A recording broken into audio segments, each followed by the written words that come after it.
বৃষ্টির সেই দিনটা যেন রিফাতের জীবনে একটা দাগ কেটে দিয়েছিল।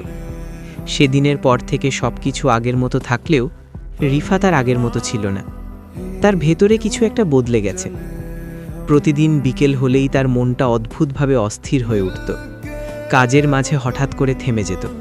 মনে হতো কিছু একটা সে মিস করছে।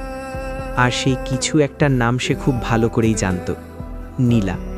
সেই চায়ের দোকান, সেই ভেজা রাস্তা, আর সেই ছাতার নিচে কাটানো কিছু মুহূর্ত, সব কিছু যেন বারবার তার চোখের সামনে ভেসে উঠত। সে নিজেকে বোঝানোর চেষ্টা করত, এটা শুধু একটা দেখা, এর বেশি কিছু না।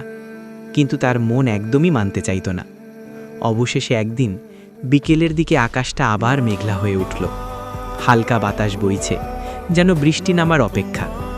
রিফাত অজান্তেই পা বাড়ালো সেই একই চায়ের দোকানের দিকে।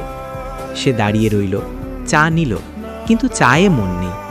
চোখ শুধু চারপাশে খুঁজছে কাউকে। মিনিট কেটে গেল, তারপর আরও কিছু সময়। ঠিক তখনই, আপনি কি কাউকে খুঁজছেন? কণ্ঠটা শোনার সাথে সাথে রিফাতের বুক কেঁপে উঠল।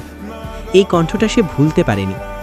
ধীরে ধীরে সে ঘুরে দাঁড়ালো, আর তারপর তার চোখ থেমে গেল। নীলা। আজ বৃষ্টি নেই, তবু সে ঠিক আগের দিনের মতোই সুন্দর লাগছে। চুলগুলো হালকা বাতাসে উঠছে, চোখে সেই শান্ত দৃষ্টি। রিফাত কিছুক্ষণ কিছুই বলতে পারল না। নীলা মুচকি হেসে বলল, এত অবাক হচ্ছেন কেন? রিফাত একটু থেমে বলল, আমি ভাবিনি আবার দেখা হবে। নীলা হালকা মাথা নেড়ে বলল, আমি কিন্তু ভেবেছিলাম। সত্যি? হ্যাঁ, কারণ কিছু কিছু দেখা কাকতলীয় না, দরকারি হয়। এই কথাটা রিফাতের মনে গেঁথে গেল। বাতাসটা হালকা ঠান্ডা হয়ে উঠছে। মেঘগুলো আবার জমতে শুরু করেছে। নীলা বলল, চা খাবেন? রিফাত একটু হেসে বলল, আপনার সাথে হলে অবশ্যই। দুজন আবার সেই একই জায়গায় দাঁড়িয়ে চা খেতে লাগলো। কিন্তু আজকের অনুভূতিটা আলাদা। আজ আর তারা অপরিচিত না। আজ তাদের মাঝে একটা অদ্ভুত টান কাজ করছে। নীলা হঠাৎ বলল, আপনি কি সবসময় এত কম কথা বলেন? রিফাত বলল, না, শুধু যাদের সাথে কথা বলতে ইচ্ছা করে না তাদের সাথে কম বলি। আর আমার সাথে? রিফাত একটু হেসে বলল, আপনার সাথে কথা বলতে ইচ্ছা করে। নীলা কিছুক্ষণ চুপ করে রইল। তার ঠোঁটে হালকা হাসি ফুটে উঠল। ঠিক তখনই হালকা বৃষ্টি শুরু হলো, ফোঁটা ফোঁটা। তারপর ধীরে ধীরে বাড়তে লাগল। নীলা আবার ছাতাটা খুলল। চলুন। রিফাত কিছু না বলে তার পাশে এসে দাঁড়ালো।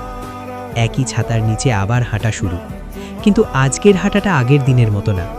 আজ তাদের মাঝে নীরবতা থাকলেও সেই নীরবতায় একটা সম্পর্ক গড়ে উঠছে। হাঁটতে হাঁটতে নীলা বলল, আপনি কি কখনো ভেবেছেন হঠাৎ করে কারো সাথে দেখা হয়ে গেলে সেই মানুষটা আপনার জীবনে কতটা গুরুত্বপূর্ণ হয়ে উঠতে পারে? রিফাত ধীরে বলল, হ্যাঁ, এখন ভাবি। নীলা তার দিকে তাকালো। কেন?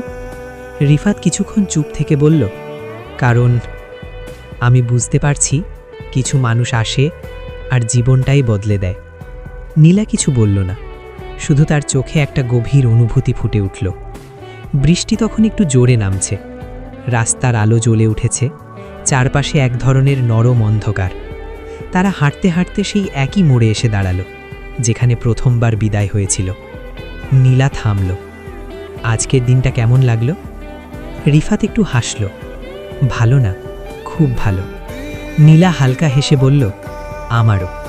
একটু নীরবতা। তারপর নীলা ধীরে বলল, কাল আবার দেখা হবে? রিফাত এবার একটুও দেরি করল না, হ্যাঁ, অবশ্যই। নীলা মাথা নেড়ে হালকা হাসল। তারপর ধীরে ধীরে বৃষ্টির মধ্যে হাঁটতে শুরু করল। রিফাত দাঁড়িয়ে রইল। তার চোখে আজ আর প্রশ্ন নেই, কোনো দ্বিধা নেই।